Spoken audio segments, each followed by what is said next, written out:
सभी श्रोताओं का रामायण की कथा में हार्दिक स्वागत अभिनंदन। आज के इस वीडियो में आप सभी के सामने प्रस्तुत है सीता हरण। बढ़ते हैं वीडियो की तरफ।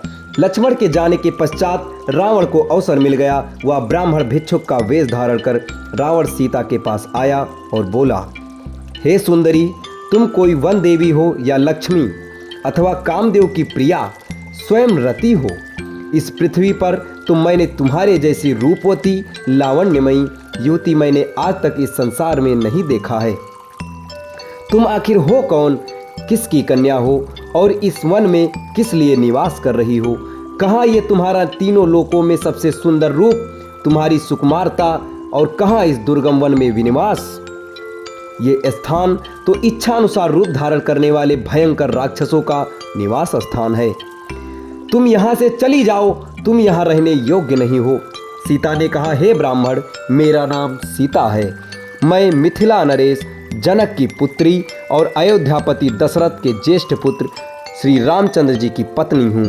पिता की आज्ञा से मेरे पति अपने भाई भरत को अयोध्या का राज्य देकर 14 वर्ष के लिए वनवास कर रहे हैं। उन पराक्रमी सत्यपरायण वीर के साथ मेरे तेजस्वी देवर लक्ष्मण भी हैं।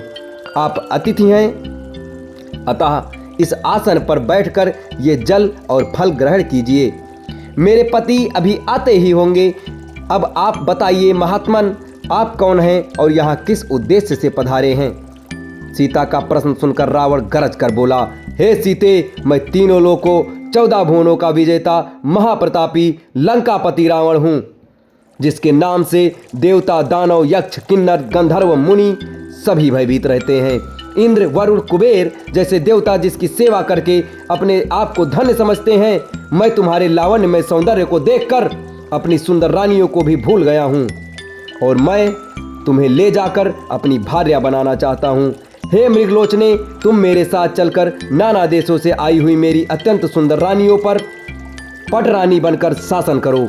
मेरी नगरी लंका की सुंदरता को देखकर तुम इस वन के कष्टों को भूल जाओगी, इसलिए मेरे साथ चलने को तैयार हो जाओ।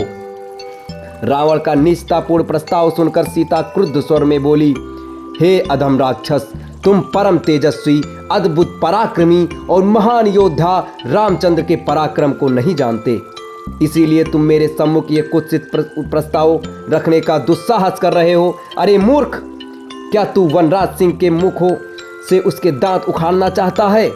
तेरे सिर पर काल नाच रहा है, इसीलिए तू ये घृणित प्रस्ताव लेकर यहाँ आया है।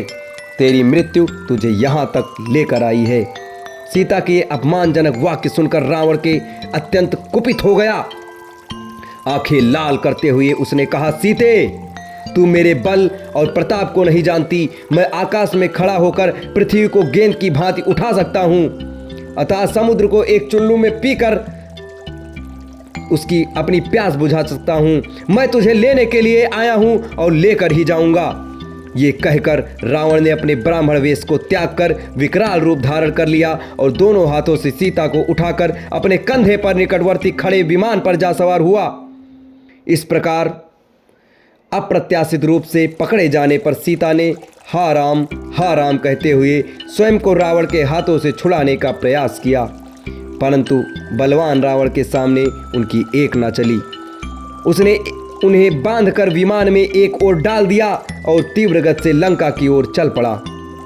सीता निरंतर विलाप किए जा रही थी, हा राम, पापी रावण मुझे लिए जा रहा है। हे लक्ष्मण, तुम कहाँ हो? तुम्हारी बलवान भुजाएं इस समय इस दुष्ट से मेरी रक्षा क्यों नहीं करती? हाय, आज कैकेयी की मनोकामना पूरी हुई।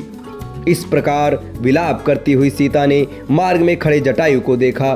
जटायु को देखते ही सीता चिल्लाई, हे आर्य जटायु, देखो लंका का ये दुष्ट राजा रावण मेरा अपहरण कर लिए जा रहा है। इस नराधम से आप मेरी रक्षा करने में आप असमर्थ हैं, क्योंकि ये बलवान है और अनेक युद्धों में विजय पाने के कारण इसका दुस्साहस बढ़ा हुआ है। आप रावण द्वारा मेरे हर लिए जाने का ये वृत्तांत मेरे पति से अवश्य ही कह देना। अब इसके आगे की कथा आपको अगले वीडियो में बताई जाएगी। तब तक हमारे साथ बने रहें। धन्यवाद।